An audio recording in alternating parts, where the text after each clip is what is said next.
সুলাইমান, তুই কি এবার কোরবানি দিতে পারবি? আমাদের প্ল্যানিং আছে আমরা 2 লাখ টাকার একটা গরু দিয়ে কোরবানি দেব। 1010 দিলে হইব না? 10,000 টাকায় কোরবানি হয়? সুলাইমান রে আলাদা করে দিতে চলবা? আমি চাই এবারে কোরবানির ঈদ তুমি আমাদের বাড়িতে করো। আপনাকে বাড়িতে ঈদ করব, কিন্তু জলিল যে কইলো এবারে আমাদের সাথে ঈদ করব। এবার তোমাদের সাথে ঈদ করা হচ্ছে না, আমি শ্বশুর বাড়িতে ঈদ করবো। যা তোকে দেরি হয়ে যাইতেছে, যা বাবা, যা। চলো তো। চলো, দেরি হয়ে যাচ্ছে। হাই, মার দিকে খেয়াল রাখিস।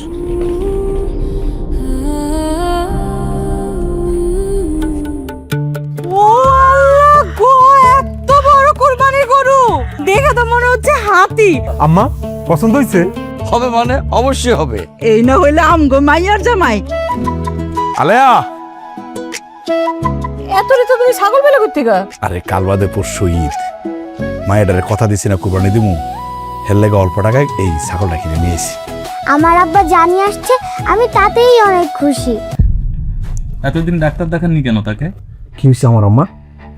তার প্রাথমিক লক্ষণ দেখে তো মনে হচ্ছে হার্টের প্রবলেম। যদি ব্লক ধরা পড়ে তাহলে তো রিং করাতে হবে।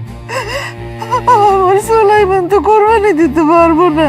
কোন হাতুড়ে ডাক্তার, গ্রামের হাতুড়ে ডাক্তার কি বলছে একটা বললেই হয়ে গেল? এই বাড়ির লোকজন যদি দেখে এই চাষাভুষের ভেসে তুই এইখানে আসছস, আমার প্রেস্টিজ পাঞ্চার হয়ে যাবে। এই মেহমানগুলো সব শিল্পপতি, কোটিপতি।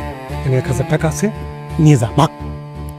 মায়ের চিকিৎসার জন্য টাকা দেয় 1000 টাকা, আবার শ্বশুর বাড়িতে কোরবানির জন্য খরচ করতেছে 2 লাখ টাকা। এই ছাগলটা কিনছিলাম কুরবানি দিমু বইলা, এখন এই ছাগলটা বেচা ছাড়ার উপায় নাই। আমি সবকিছুই করি একমাত্র আমার এই রাঙা বউটার খুশির জন্য। তুমি কুরবানির দিন সাক্ষাৎ তো চোখে? ঘরে অন্য কিছু থাকলে সে না রান্ধু। বেলা তো অনেক খুশি, বড় ভাই মাংস পাঠায় নাই? আব্বা, বড় কাকা মাংস দেয় নাই কেন? আমার না মাংস খাইতে খুব ইচ্ছা করতেছে।